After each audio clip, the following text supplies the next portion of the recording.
हज़रात तोड़ फोड़ में एक चीज़ ऐड करता चलूँ कि ये मोटर भाई साहब ने लगाई हुई थी बाहर, इसको अंदर लगाना चाहिए जो सूल बनता है। जब एक चीज़ तजावज़ात के ज़मरे में आती है, वो चाहे शटर है, वो थड़ा है, वो मोटर है या वो रेडी है, वो कुछ भी है, तो वो तजावज़ात के ज़मरे में ही आती है। अब इसको तोड़ दिया गया है, पानी उसका लीक हो रहा है। मालिक यकीनन अभी तो फिलहाल ताला लगा हुआ है, तो मुझे उम्मीद है कि इसके मालिक को बता दिया जाएगा ताकि वो यहाँ पर इसको आकर इसको पानी को बंद करे या इसका जो भी अब सिस्टम करना करे ताकि पानी ज़ाया ना हो और यहाँ पर मज़ीद इशू क्रिएट ना हो। इस जानिब आएँ, अब इस तरफ आएँ। क्रेन जो है इस टाइम अब दूसरी जानिब जाने लगी है और जो अहकामात हैं वो यही हैं कि 1 इंच भी नहीं छोड़ा जाएगा। जब एक चीज़ बता दी गई थी कि नाजायज़ है और गुज़श्ता कई सालों से ये सरकार की ज़मीन का इस्तेमाल कर रहे हैं, वहाँ पर थड़े भी बना रहे हैं, वहाँ पर अपने शटर भी बना रहे हैं, अपने कारोबार भी कर रहे हैं, तो जब एक चीज़ इनको मालूम था कि जो किसी भी वक्त स्टेट की मलकियत है उसके अगेंस्ट कोई भी ऑपरेशन हो सकता है, तो इनको पहले सोच लेना चाहिए था। वार्निंग्स दे दी गई, बता दिया गया, ऐलानात करा दिए गए, उसके बावजूद भी लोगों ने हमारी बात को या हमारे अहकामात को सीरियसली नहीं लिया।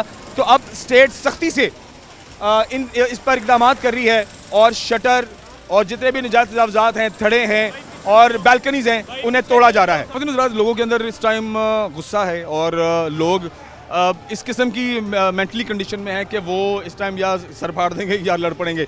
और 1-2 वाक़यात मैं अपने साथ भी फेस कर चुका हूँ, इसलिए मैं वहाँ से निकल आया हूँ, क्योंकि ज़ाहिर है लोगों का नुकसान हो रहा है, उनको लग रहा है कि उनका नुकसान हो रहा है, हालांकि जो चीज़ नाजायज़ थी आज से कई साल पहले, वो आज भी जो है वो नाजायज़ ही थी। और जब स्टेट एक्टिविटी करने पर आती है, जब स्टेट ऑपरेशन करने पर आती है, तो जो स्टेट की जगह है, जो गवर्नमेंट की जगह है, वो गवर्नमेंट की जगह वो किसी भी वक्त ले सकती है।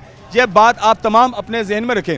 और इस टाइम लगता है कुछ वो लड़का किस में करंट आ गया है, वो जी ऊपर शटर तोड़ा जा रहा है, क्योंकि इससे पहले कि क्रेन यहाँ पर कार्रवाई करे तो जो दुकान के मालिक हैं उन्होंने अपने मजदूर लगाए, लेकिन बिजली की तारें वो लोहे के ये जो शटर है उसको टच करी और उसमें कहीं करंट है इस वक्त। और अल्लाह ना करे किसी किस्म का कोई वाक़या देखने या सुनने को मिले। बच्चा इस टाइम बड़ा ख़तरनाक कंडीशन में है और उसे उतारने की कोशिश की जा रही है। अस्सलाम वालेकुम चाचू। वालेकुम जी। सर क्या कहेंगे? बहुत ज़्यादती हो रही है, ताजे भाई से बहुत ज़्यादती हो रही है। सर ये पता तो था कि कार्रवाई होगी? पता तो था, लेकिन हमें जगह दे कि यार यहाँ से आपने बिल्कुल हटा दो, हमें इजाज़त नहीं है। पहले उन्होंने ऐलान किया जी छपरे उठा दो, छपरे उठा दिए। फिर उन्होंने बोला जी जो आपकी दुकान है उनसे आप 5 फुट लगवा लो, लगवा लिए। आज वो कहते हैं वो भी नहीं लगने, 5 फुट में नहीं। और मैंने कहा कम से कम बता तो दें, ये जितना नुकसान हुआ है ताजे सारी यहाँ सोएंगे, सड़क के ऊपर से 5 फुट जगह है पूरी मार्केट में। पाकिस्तान में छोड़ के आप इंटरनेशनल देख लें, आप इतनी बड़ी मार्केट नहीं है। पहले इसका वालीवास कोई नहीं था, अब इसका वालीवास बना है तो कहते हैं हम मालिक हो गए। ये 10 बाई 20 की दुकान उन्होंने अलॉटमेंट की हुई थी, 10-20 की दुकान। इनको चाहिए था उस टाइम, कहते भाई इसको रास्ता जो बनाना आपने 4 फुट हटा के 3 फुट हटा के बनाएं ताकि पूरी मार्केट का नक्शा एक जैसा बनता। सर लेकिन देखें जो 5 फुट है या 8 फुट है या 10 फुट है, जो चीज़ नाजायज़ थी वो तो नाजायज़ ही है। वो तो मानते हैं वो गलत है, लेकिन हमें कुछ टाइम देते हैं। टाइम कितना देते? 2 दिन का। जितनी बड़ी मार्केट है, 2200 दुकान है। 3 महीने से ऑपरेशन पूरे पंजाब में चल हो रहा है, ऑपरेशन तो हो रहा है। आपको पता तो था कि 5 फुट भी नहीं छोड़ रहे? हाँ, छोड़ नहीं गए, लेकिन इन्हें ये चाहिए था, ये यहाँ आती टीम ये कहती आगे भाई ये सारा कुछ खत्म कर दो आप। इन्होंने जब भी ऐलान कराया यही कराया कि छपरों का ऐलान कराया, किसी ने ये नहीं कहा, ये कहा कि जो आपके थड़े नजायज हैं वो तोड़ लें। ये कहते हैं कि दुकान के आगे से आके बिल्कुल ऑपरेशन कर दो आप।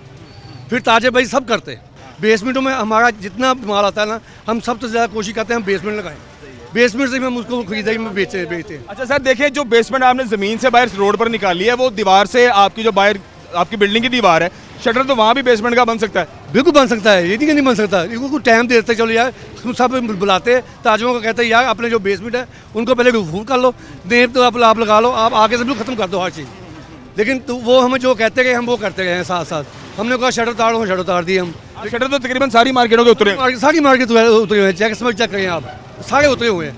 लेकिन इन्हें चाहिए थोड़ी सी रिलीफ दे के ताजों भाइयों से मदद की जाए इनकी। यार बहुत परेशान है, यकीन करें बस। बहुत शुक्रिया। आइए आगे बढ़ते हैं, लोगों से बात करते हैं। मेरे साथ खबर ज़राअत मशीन से थड़ों को तोड़ने का सिलसिला जारी है, तजावज़ात को ख़त्म करने का सिलसिला जारी है और अवामी रद्द-ए-अमल यहाँ पर वो ये है, लोगों का ये कहना है कि जो हमें टाइम पीरियड दिया गया था उसमें हमें 5 फुट कहा गया था, तो हमें यह था कि 5 फुट तो हमारे हाथों में आता है, लेकिन 5 फुट से भी अब हमें नहीं छूट दी गई और सिरे से ही एक तो हमारे थड़े भी तोड़े गए हैं, शटर भी तोड़े गए हैं। ऑफ कोर्स जो तजावज़ात के अंदर चीज़ आती है उसमें कहीं बख्शिश नहीं है, ये तो आप बखूबी जानते हैं। और ये जो क्रैकडाउन है ओवरऑल गुज़श्ता 2.5-3 महीने से ऑपरेशन चल रहा है, जिस पे कोई क्वेश्चन नहीं है, ये हो रहा है। लेकिन इसमें जो दूसरी चीज़ें डैमेज हो रही हैं, ठीक है, इसमें जो दूसरी चीज़ें डैमेज हो रही हैं वो अब एक अलग सवाल है, जिसमें लोगों के जो बेसमेंट्स हैं, ज़ाहिर है लोगों की बेसमेंट्स बाहर आती हैं, ठीक है, और जो माल है स्ट्रेट वे गोदाम के अंदर जाता है, तो शटर भी टूट गए हैं और जो बेसमेंट को प्रोटेक्ट करने वाली चीज़ें हैं वो दीवारें भी तोड़ दी हैं। अब बेसमेंट्स खुली हैं, मतलब कोई मालिक यहाँ पर मौजूद है, कोई मालिक यहाँ पर मौजूद नहीं है, तो जिसका अंदर लाखों करोड़ों का माल है अब वो अल्लाह के हाफिज़ है।